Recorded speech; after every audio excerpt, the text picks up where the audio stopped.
Welcome to Daily Harmony, and welcome to our latest deep dive. You sent in some really interesting source material for us today. Yeah, it looks A fascinating. briefing doc, summaries, excerpts, even a study guide. And they all focus on one specific lesson from A Course in Miracles, lesson 225. That's right. We've been digging into these sources, and there's definitely a powerful core message coming through. There really is. It's quite focused, actually. The documents seem to zero right in on this one statement from the lesson. God is my father, and his son loves him. It sounds simple, maybe, but the sources, they really unpack it, show its depth. Exactly. So our plan for this deep dive, just using the materials you sent, is to, really get into what the sources say is the core teaching here. And why it matters so much, its significance. Right. And then look at the practical side. How do the sources suggest you can actually, apply this lesson day to day? Okay, sounds good. Let's start right there, with that central statement itself. Perfect. So God is my father, and his son loves him. According to the source material, what's the absolute heart of that, the main takeaway? Well, what really jumped out at me is how the sources frame it. It's not just an idea in the lesson, they explicitly call it the central teaching. To central teaching. Yeah, like everything else kind of revolves around it. And it's all about highlighting this really profound love between God and his son, that relationship. Ah, so it's the foundation, the anchor for the whole lesson. Yeah. That feels important. And the first part then, God is my father. What's the big implication of really getting that based on these docs? The sources connect it directly. Recognizing God as father isn't just, acknowledging a creator figure. It immediately establishes our identity Our identity. as his son. It's like Right. they're two sides of the same coin in the material. You see the father, and that reveals who the son is. And that connection, it's all based on love, deep, inherent love.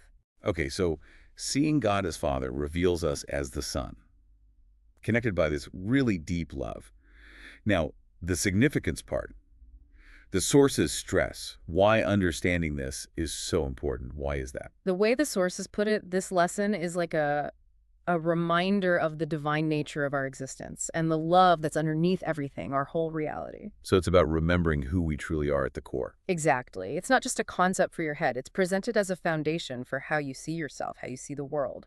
And the sources mention something about comfort, Yeah. security. Yes, absolutely. They say that acknowledging God as your father and yourself as his son, well, that brings the comfort and security that comes from knowing we are loved unconditionally. Unconditionally. That's huge. It is. And that directly leads to this feeling, the sense of belonging. It's not just thinking about it, it's about experiencing that safety, that feeling of being home in a way. Okay, so this feeling of unconditional love, this security, how does that actually change things day to day? Yeah. Our mindset, how we perceive stuff, does it shift our perspective? And here's where it links up so clearly with the course's bigger picture, as the sources highlight. This lesson is presented as actively encouraging you Encouraging you to. to shift your perception, move away from fear and towards love. By grounding your identity in the secure, loving relationship as the son, well, fear just doesn't have the same foothold. Because fear often comes from feeling separate or alone or maybe not good enough. Exactly. And the sources basically say this divine relationship, this identity as the beloved son, it's the direct answer, the alternative to that whole fear-based way of seeing things. Oh, okay. And this identity as the son.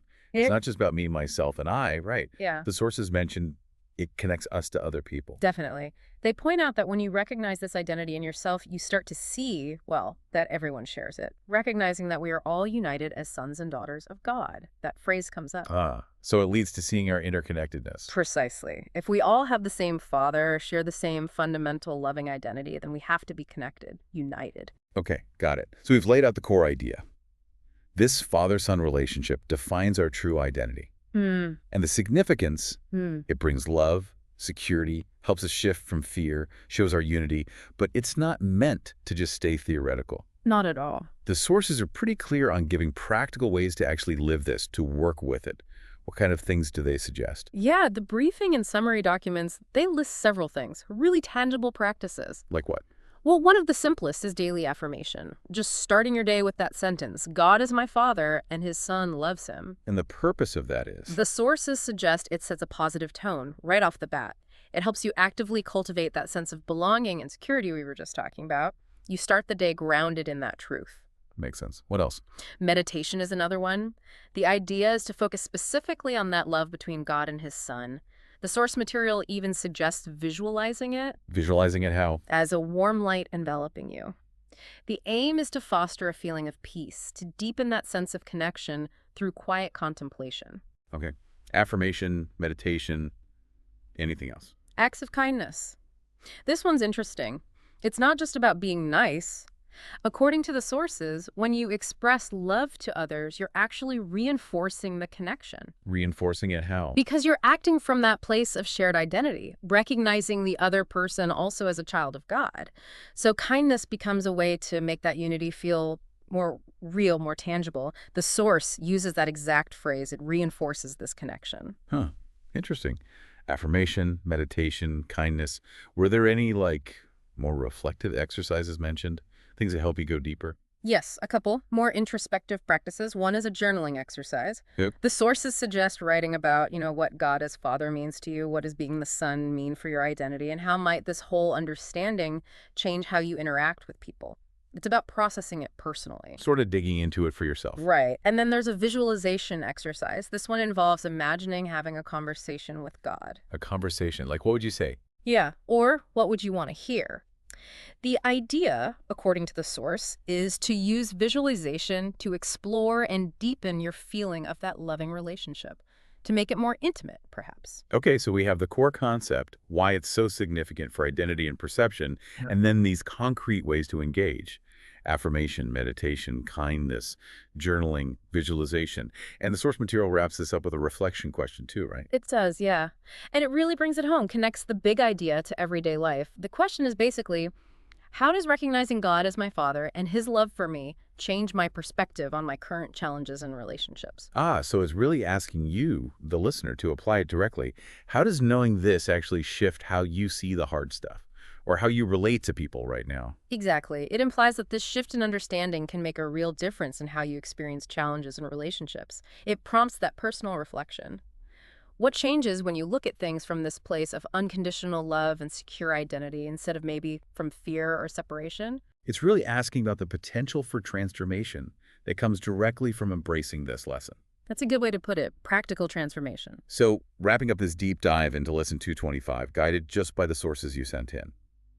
The core message seems to be, understanding God as your Father establishes your true identity as the beloved Son. Uh-huh.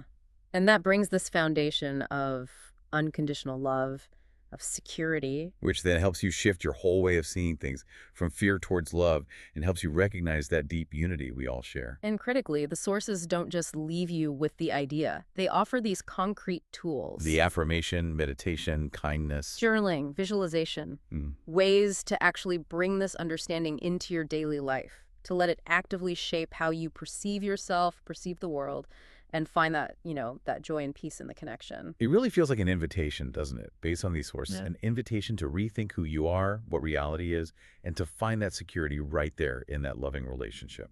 It really does. It presents love not just as, an emotion we feel sometimes, but as the actual foundation of reality, the bedrock for a secure, connected life.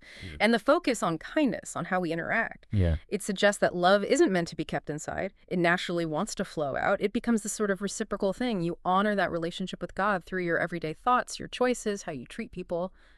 So as you reflect on this deep dive, what really stands out to you? How might focusing on this core relationship, this identity, maybe change how you look at your own day, your own challenges or interactions?